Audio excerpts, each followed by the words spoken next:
chậm thôi, đi chậm thôi. Đi chậm thôi.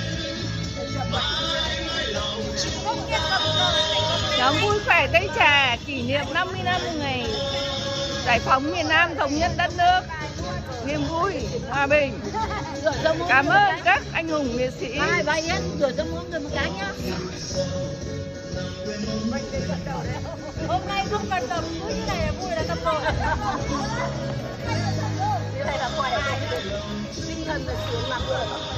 Cái này là vui rồi, gần của 50 năm là có một toàn miền Nam tổng hai cả lớp nghỉ ở nhà xem Việt Nam mua đồng, Việt Nam mua đồng, Việt Nam mua đồng.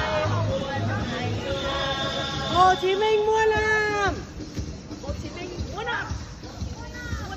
Cho cô vào video nhá. Đảng Cộng sản Việt Nam mua đồng.